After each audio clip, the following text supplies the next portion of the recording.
Bienvenue dans notre discussion du jour. On va explorer l'alignement des membres inférieurs, pieds, chevilles, genoux, hanches.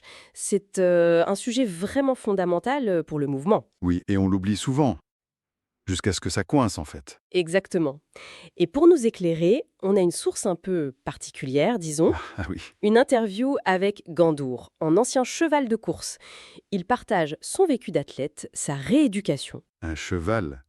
Intéressant comme perspective. Oui, l'idée c'est de voir ce que la sensibilité d'un cheval peut nous apprendre sur notre propre alignement, voir un peu la sagesse équine applicable à nous, bipèdes. D'accord. Et qu'est-ce qu'il dit ce Gandour sur l'alignement? Il compare ça à accorder un instrument de musique, pour que tout résonne juste, quoi.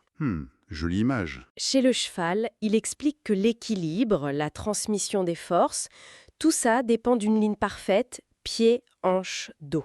Il n'y a pas de place pour l'à peu près. Logique pour un athlète de ce niveau.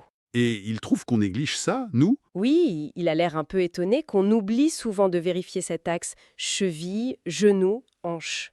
Même quand on cherche la performance. C'est... Assez parlant sur notre approche, peut-être. C'est vrai qu'on peut être moins conscient de ça. Comment ça se traduit concrètement chez le cheval, cette exigence? Il parle beaucoup de la chaîne cinétique. Ah oui, l'idée que tout est lié dans le corps. C'est ça.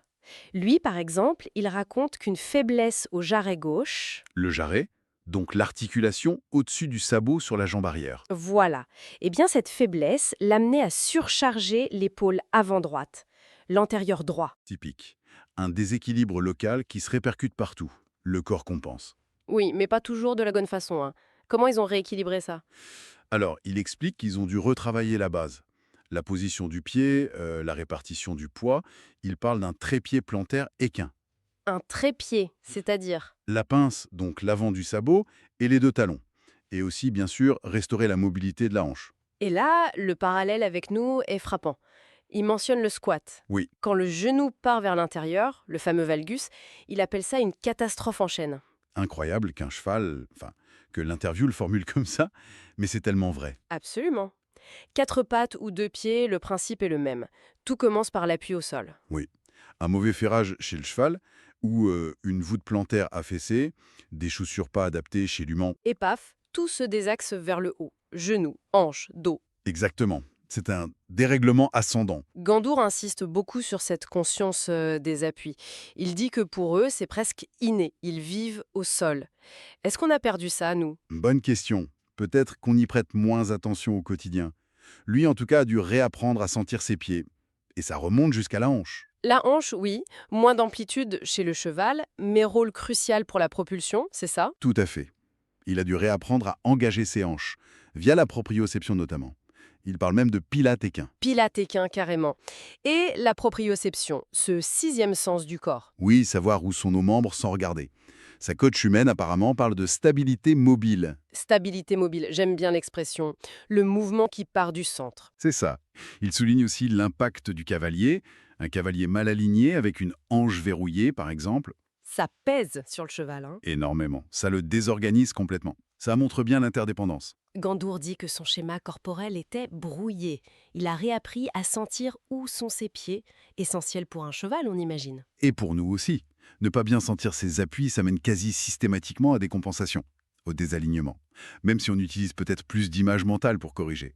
Et quand ça déraille, les pathologies arrivent. Il donne des exemples chez les chevaux. Oui, des atteintes aux ligaments suspenseurs du boulet à cause d'appuis irréguliers, des problèmes de dos liés à un bassin pas équilibré, des adducteurs sursollicités pour compenser la hanche. Et chez l'humain, on retrouve des choses similaires, évidemment. Les tendinites, Tout à fait.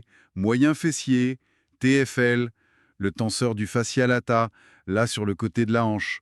C'est souvent lié à une bascule du bassin ou justement un mauvais ancrage au sol. donc cet ancrage et le bassin. Tout est lié. Le bassin est vraiment central. Ah oui, c'est la clé de voûte chez le cheval. Placer son bassin, c'est une réponse musculaire globale. Faut engager les abdos, bien répartir le poids. C'est crucial pour la ligne du dos. Un peu comme nous, finalement. Pas d'alignement solide sans un centre engagé, le fameux corps. Exactement, le bassin fait le lien. Alors, le conseil de Gandour pour finir. Surtout pour ceux qui pratiquent, mettons, le pilates ou autre chose qui vise l'alignement. Son message est assez profond, je trouve. Il dit « Arrêtez de vouloir faire l'exercice à tout prix. Essayez plutôt d'être dans le mouvement. Être plutôt que faire. Voilà, explorer l'alignement en écoutant son corps. Pieds, genoux, hanches. L'alignement vient de l'écoute, pas de la force. C'est une belle perspective. En résumé, pour Gandour, l'alignement, c'est pas statique. C'est une sorte de danse invisible entre les appuis, les articulations, le souffle même. Oui, et c'est la base d'un mouvement qui dure, qui est peut-être plus joyeux, plus libre. Et il insiste bien, ce n'est pas réservé aux athlètes, chevaux ou humains. Non, c'est pour tout le monde. C'est, dit-il, la dignité du vivant. Bouger mieux, plus longtemps. Et pour nous laisser sur une réflexion, une petite phrase de Gandour à méditer. Là où se posent vos pieds, commence votre voyage. Joli.